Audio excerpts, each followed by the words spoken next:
1 नवंबर onward कोई भी शख्स मुल्क का रहने वाला पासपोर्ट और वीजा के बगैर हमारे मुल्क में दाखिल नहीं होगा और वो सिर्फ पासपोर्ट चलेगा। जो भी पाकिस्तानी इस फैसिलिटेशन में शामिल होगा उस पाकिस्तानी को पाकिस्तान के कानून के मुताबिक सजाएं दिलवाई जाए। इस्लाम का नाम लेकर रियासत पे हमलावर हुआ जाता है, उसको बड़ी सख्ती के साथ कुचला जाएगा।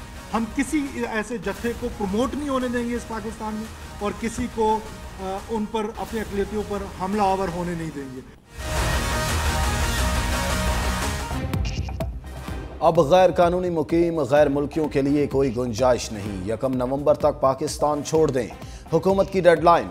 एपेक्स कमेटी इजलास में फैसले पर पूरी कुव्वत के साथ अमल कराने का ऐलान।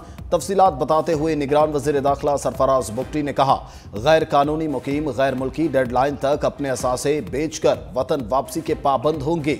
डेडलाइन खत्म होने पर मुल्क बदर और जायदादें कुर्क कर दी जाएंगी। 1 नवंबर के बाद कोई भी पासपोर्ट के बगैर दाखिल नहीं हो सकेगा। गैर कानूनी शनाख्ती कार्ड रखने वालों की निशानदही करने वालों को इनाम दिया जाएगा। मजीद बोले, पाकिस्तान आइन के मुताबिक चलेगा, बंदूक के जोर पर किसी एजेंडे को तस्लीम नहीं करेंगे, किसी जुत्थे को अक़लियतों पर मुसल्लत नहीं होने देंगे। रियासत मजलूम के साथ खड़ी होगी।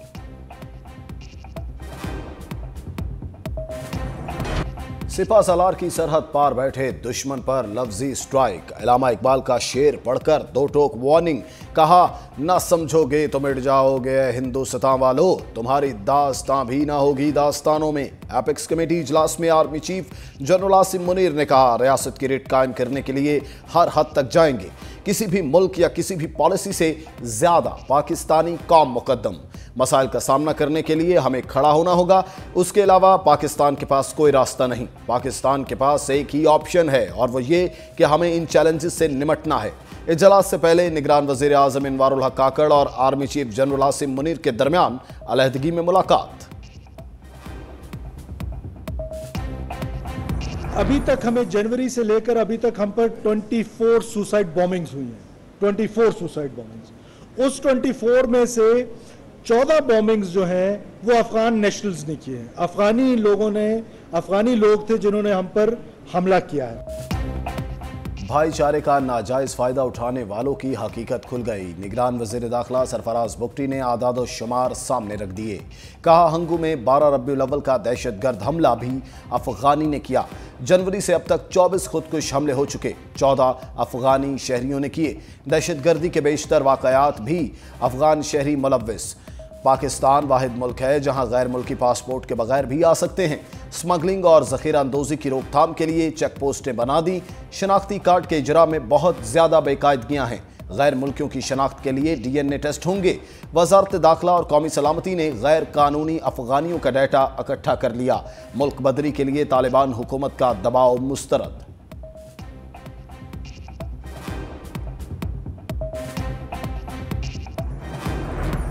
बड़ी अदालत, बड़ा केस, बड़ी समात। जब मार्शल लॉ लगता है सब हथियार फेंक देते हैं और हलफ भूल जाते हैं। चीफ जस्टिस के रिमार्क्स। कहा, माजी में सुप्रीम कोर्ट ने डिक्टेटर को आइन रोंदने का इख्तियार दिया। फर्द वाहिद का इख्तियार तबाही फैलाता है। क्या आप अगले मार्शल लॉ का दरवाज़ा हमसे खुलवाना चाहते हैं? अगर पार्लियामेंट कहती है मार्शल लॉ की तौसीक गलत है तो क्या ऐसा नहीं होना चाहिए? हमें पार्लियामेंट की कदर करनी चाहिए। पार्लियामान कुछ करे तो सबको हलफ याद आ जाता है। पाकिस्तान में आइन के साथ खिलवाड़ की तारीख को नहीं भूलना चाहिए। माजी में वकलास खुद नोटिस के बेदरेग इस्तेमाल पर बहुत तनकीद करते रहे। नजर-ए-सानी में अपील का हक मिलने से आपको क्या तकलीफ है? चीफ जस्टिस के फायदे को छोड़ें, ये बताएं अवाम को क्या फायदा होगा? सुप्रीम कोर्ट में practice and procedure act case की दूसरी समात। चीफ जस्टिस काजी फाइज ईसा की सरबराही में फुल कोर्ट की कार्यवाही बराह रास्त नशर की गई। समात 9 अक्टूबर तक मुलतवी। चीफ जस्टिस ने कहा, आइंदा समात पर दलाइल मुकम्मल कर लेंगे, चाहे रात 12 बजे तक बैठना पड़े।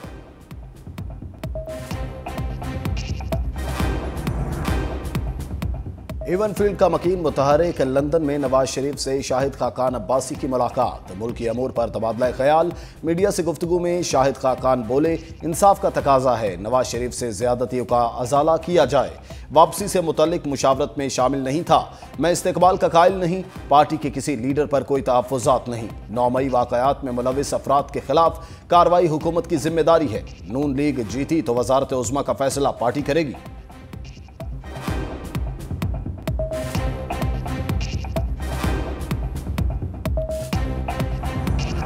राना सनाउल्लाह ने पाकिस्तान की तमाम मुश्किलात का हल बता दिया। न्यूज़ कॉन्फ्रेंस में कहा, नवाज शरीफ पाकिस्तान की ज़रूरत है, इसलिए वापस आ रहे हैं। इन्हें पाकिस्तान से जाने पर मजबूर किया गया। आज हम वाशी तौर पर तबाही के दहाने पर खड़े हैं। कौम को ऐसे लीडर की ज़रूरत है जो मुश्किलात से निकाले। लीगी कायद 3 मरतबा वज़ीर आज़म रह चुके, उनकी कारकर्दगी अवाम के सामने। सवाल ये है कि अवाम भी नवाज शरीफ को मसाइल का हल समझते हैं या नहीं। मुबस्सिरीन के मुताबिक नवाज शरीफ के लिए मौजूदा हालात में मुकाबला करना इतना आसान नजर नहीं आता।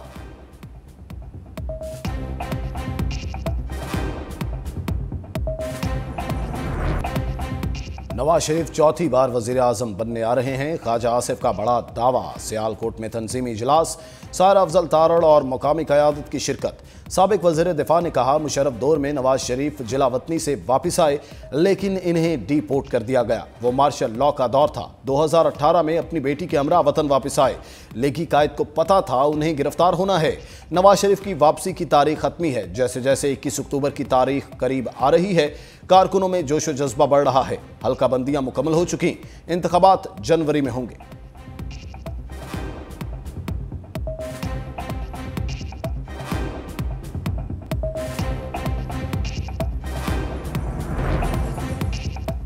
साइफर केस की समाअत आज अडयाला जेल में होगी। वजारत कानून ने NOC जारी कर दिया। खुसूसी अदालत के जज अबुल हसनात मोहम्मद जुल्करनैन ने वजारत कानून को जेल ट्रायल के हवाले से खत लिखा था। जज ने लिखा, चेयरमैन PTI अहम शख्सियत, सियासी जमात के सरबराह हैं। अदालत को उनकी सिक्योरिटी मद्देनजर रखना पड़ेगी। वजारत कानून ने जवाब दिया, चेयरमैन PTI के खिलाफ साइफर केस के जेल ट्रायल पर कोई एतराज नहीं।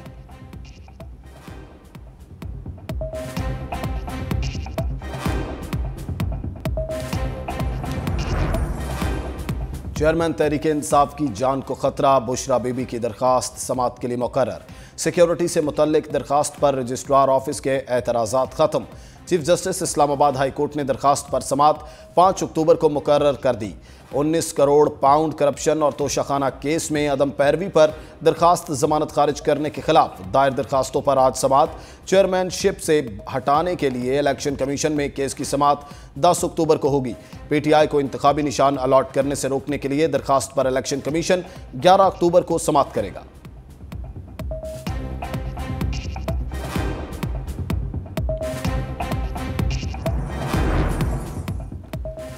परवेज इलाही को मिला एक रिलीफ वापस। लाहौर हाई कोर्ट ने गुजरावाला मुकदमा में डिस्चार्ज का फैसला मुअत्तल कर दिया। मातहत अदालत हाई कोर्ट के फैसले के मुताबिक कार्रवाई अमल में लाए। पंजाब हुकूमत की अपील पर फैसला जारी। अदालत ने करार दिया कि मजिस्ट्रेट के सामने मुकदमे के ट्रायल का मामला नहीं था। अदालत के सामने मौजूद सवालात से मुतल्लिक ही मजिस्ट्रेट को फैसला करना चाहिए। शवाहिद इकट्ठे करना तफ्तीशी एजेंसी का इस्तेहकाक है। एंटी करप्शन के मुताबिक साबिक वज़ीर आला ने 9 करोड़ रुपए की करप्शन की।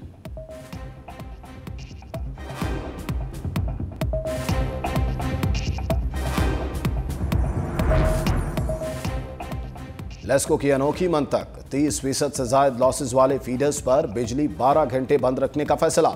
शाम 6 बजे से सुबह 6 बजे तक लोड शेडिंग की जाएगी। लेस्को के कुल 97 फीडर्स के लॉसेस 30% से ज्यादा।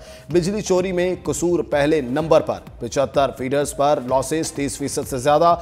नॉर्दर्न सर्कल में 11, ईस्टर्न सर्कल में 3 फीडर्स से चोरी। शेखोपुरा के 3, ओकाड़ा के 1 फीडर के लॉसेस 30% से जायद। साउथ सर्कल के 4 फीडर्स पर लॉसेस 30% से जायद।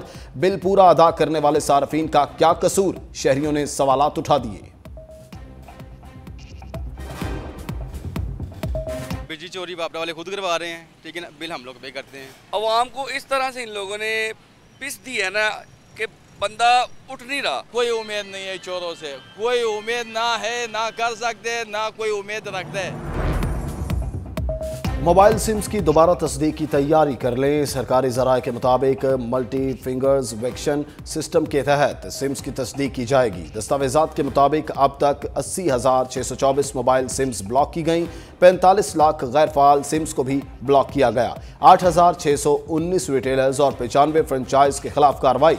24 एहलकार बर्खास्त, 5 गिरफ्तार भी हुए। पाकिस्तान की सिम्स रोमिंग पर अफगानिस्तान और दूसरे कई ममालिक के अंदर काम नहीं करेगी। एक पासपोर्ट पर अब सिर्फ एक ही सिम खोली जाएगी।